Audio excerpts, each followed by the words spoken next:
All right, Mike Heck here for MMAfighting.com. We have Dominick Cruz joining us. There's a lot going on in the world right now, but if you follow Dominick on social media, you will see on his Instagram live videos that he's moving around. He's training. He's got Nerf gun battles going on. He's staying active and busy, that's for sure. Dominick, how are you, man?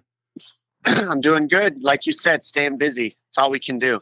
So I think, Dominick, the question that people want the answer to, we had to switch over to a phone call here, especially since you posted a week ago to, quote, send location. I mean, it's been over 3 years since you've last competed. You've been trying to get back in that octagon, heal up, make sure that you're 100% ready to return.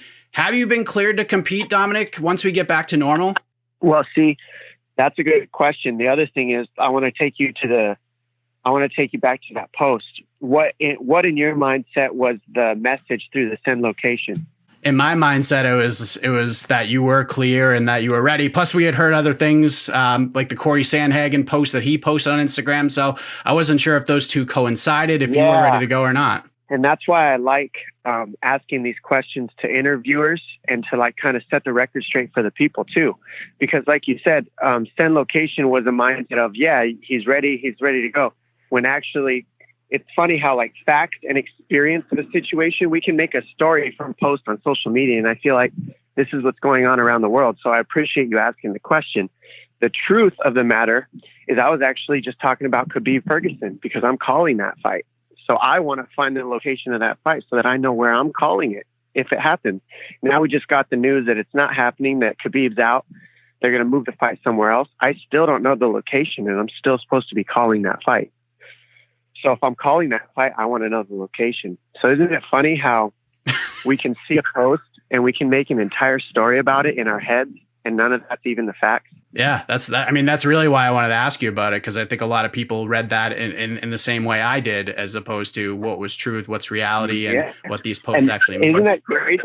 That's why I love these interviews, because it can show the world how much our brains can make a story up and make it fact when none of it's fact. So where do you think you are in terms of your return and that kind of thing? Well, then I'll move on to the next thing you asked and mentioned, which is Corey Sandhagen. Yeah. So that was a question. Now, what is your questions that you have about that so that we can clear up those misconceptions as well? Yeah, because he did post on Instagram that he was offered a fight with you for that San Diego event in May, and then he was waiting on you. And now there's reports coming out that he's fighting Aljamain Sterling instead, although the date isn't clear, just like, most of these other fights at this point. So from your perspective, were you offered that fight? And if so, what happened with that? Well, yeah, that's what I want to clear up, because I keep getting people asking me about Corey Sandhagen and that he took the fight and then he asked me or something. And I'm like, well, is that a fact or is that your experience? Again, because I didn't talk to Corey Sandhagen. And if they offered his fight, who said that I took it? Because what I've heard is that he's saying that he took the fight and I didn't.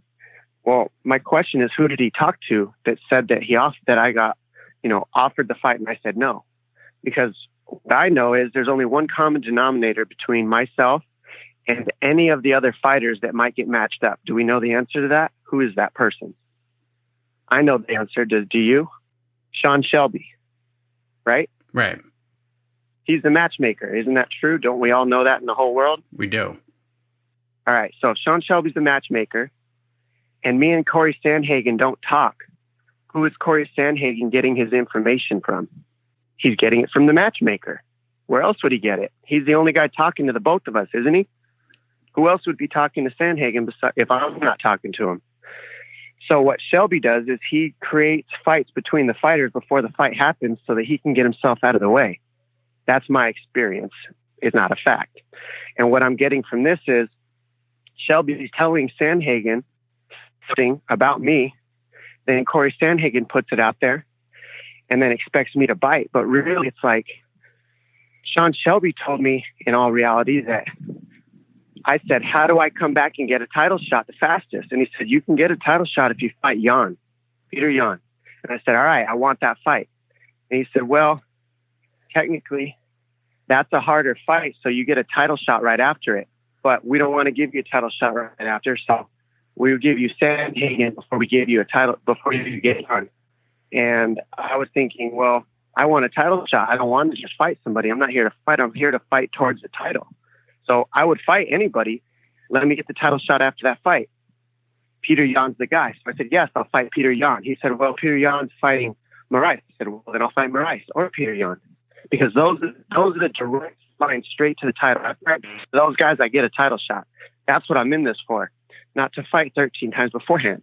Now, if you're Sean Shelby and you're going to have me fight a bunch of times before, okay, then I'll do it. But I'm going to take the fight when I'm 100% lined up, sharp, and ready. My rep still building. I'm still getting my timing. I'm still getting my repetition on the sparring. As you see in drills, I'm still drilling and getting sharp. I'm going to fight in 2020. The real question, I think, is how do I get a title shot right after I fight somebody and come back? I want to fight somebody, and after that fight, let me go up there and fight the best guys. Now, Sean Shelby saying all this other stuff to different fighters and not talking to me about it. It's like you offered me Peter Yan to get a title, and then you switched it up. That's the truth. I never said no to Hagen. I never would. I don't say no to fights. What I said no to was not fighting Peter Yan. I want to fight Peter Yan. I want to fight Moraes. I want to fight for the title after I fight one of those guys. If you need me to come back and get one fight before I fight for the title, give me that guy you need me to fight before I fight for the title. Well, thank you for clearing that up. So I guess time frame wise, there's so much going on right now, so it's hard to even pinpoint it. When are you sort of thinking in terms of looking at the calendar, when you'd like to return, if all sort of lines up the way you hope it will? Well, I always want to do that. Like, we always want to go into the future, right? There's no peace in the future, is there? Because does anybody know what's even going to happen in the present? We're in a virus pandemic right now. And it's funny to me that everybody wants to know what's going to happen in the future. We don't even know if I'm going to have a job. You don't even know if you're going to have a job. Why are we talking about my future fights? Realistically, we need to come together and figure out how to keep the sport going, not Dominick Cruz fighting. How do we keep MMA moving is the question for me. That's what matters to me, because I'm part of MMA, but I can't fight. Khabib can't fight. Tony Ferguson can't fight. Nobody in the UFC can fight until we beat this virus situation. It's shut down. We have one fight coming up, and one of the main events is already out. That fight was going to be the biggest fight ever, in my opinion. I was so looking forward to it. It's already shifted. How do you feel like this is being handled right now? Because I understand like both sides of the equation. Like, I understand why Dana White wants to try to move forward with these events, give us a sense of normalcy, give the fighters something, so they can make money and continue to provide for their families and households and things like that. But on the other end, you're right. We're in the middle of a pandemic and a virus. And, a lot of people feel like we should be waiting till that comes and goes and we get back to normal here. How do you feel that this is being handled in your opinion? Well, I think it's being handled exactly the way that you need to. I think there's a couple ways you can look at this.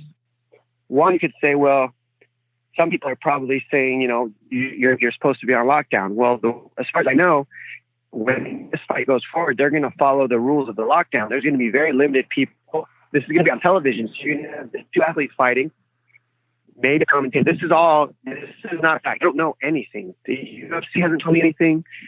Nobody really knows anything, because they don't want any set in stone, So realistically, if you follow the protocols, this fight can happen safely. I believe that, in the right venue, on television, because there's not going to be people in the venue. So I think it is possible. But at the same time, I think it's a way to hype up the entire world, if you think about it. I mean, this is a real opportunity where in fighting, we're the fastest growing sport in the world. And in fighting, we personify the idea of when you get hit, get back up and keep moving. If there was ever a sport that made sense to air during this virus time, it would be an MMA fight where the whole world is frozen, but you can't kill us completely. We still have some entertainment going on. And we're staying safe when we do it. We're not letting the virus completely ruin every ounce of everything in the world. And I see it as somewhat of a motivation. Look, we can still live life. We can still grow. We can still fight things. I mean, the entertainment that will be seen from that fight card when all sports are shut down. I mean, think of how many eyes are going to be on that. People are begging for entertainment in sports, in the sports realm. And if you could have it to where just two people could show up safely, be televised, and someone maybe commentating, explaining to the world what's going on in this sport, this could be the most seen fight in the history of ever. It has the possibility to do that. And I see that being a huge motivation for all of the world right now, being as we're all in a pandemic and trying to stay in. I mean, we'll all have something to look to that's still going, that's still thriving, that's still growing, that still has drive and vision. And that would be, fighters in these moments.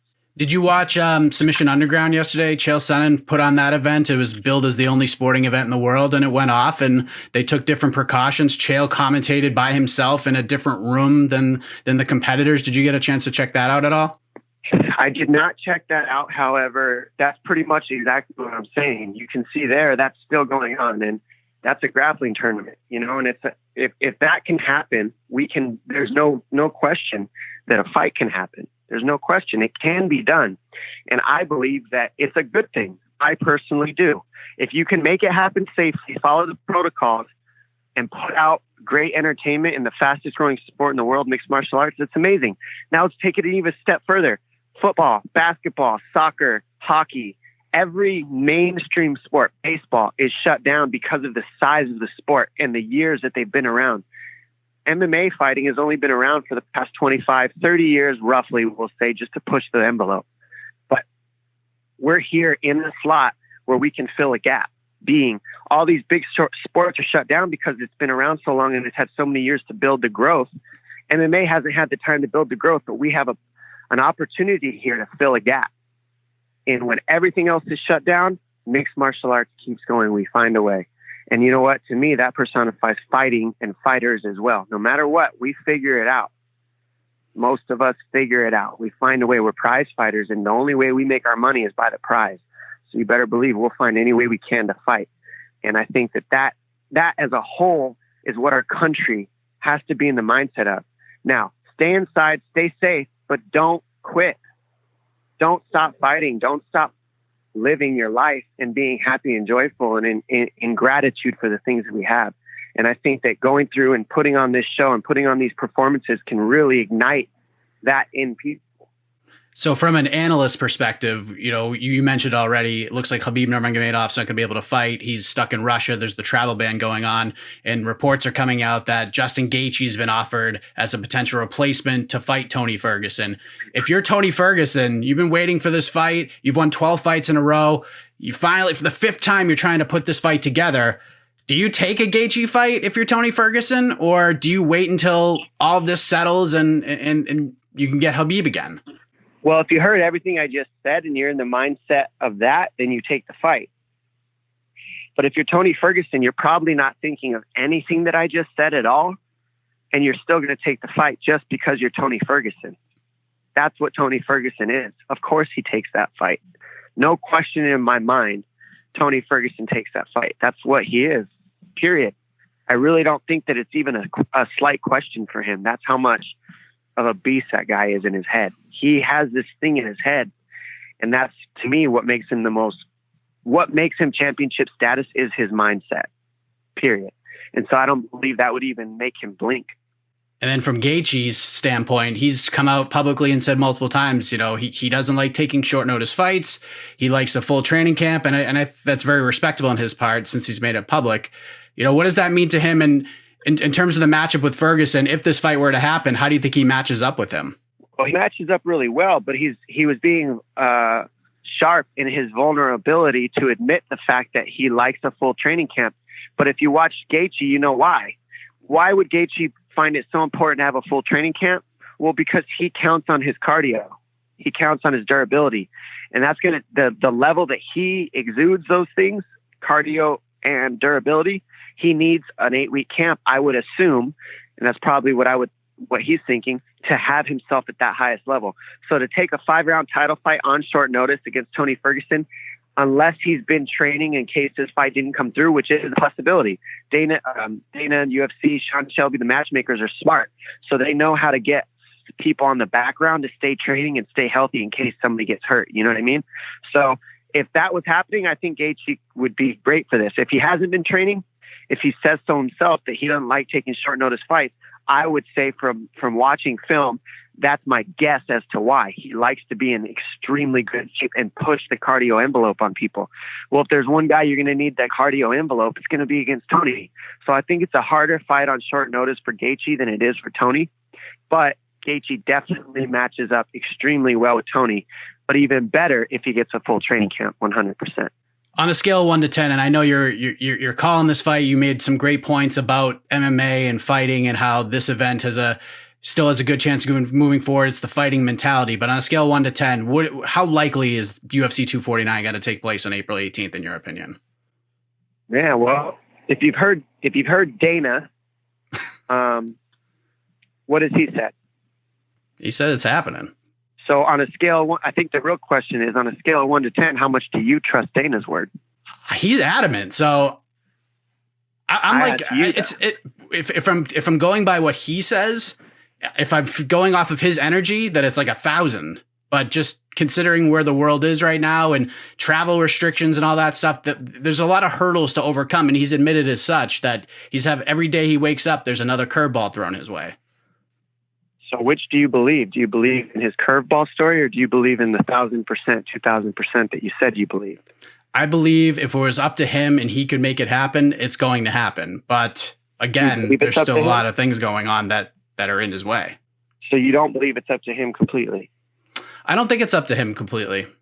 Yeah, you think it might be other things, and that's why you're saying, so what percentage? On a scale of 1 to 10, 10 being it's going to happen, 0 being it's not, with all the other things that are in his way, what number do you give? I'll give it a 4. Okay, that's good. I would give it an 8, personally, because I think that he knows something we don't, and if they're trying to replace Khabib, why would they do that? If there wasn't a chance of this fight going on, they would just scratch it with Khabib being out. That's what I think. So, and I think that Dana has enough connections, and we've seen him with Trump. I mean, if he's not talking to Trump right now, I would actually be a little bit surprised, or finding some way to communicate with how to make this event happen. I would be surprised. I really think that Dana has the opportunity to make this happen. I really think he can do this.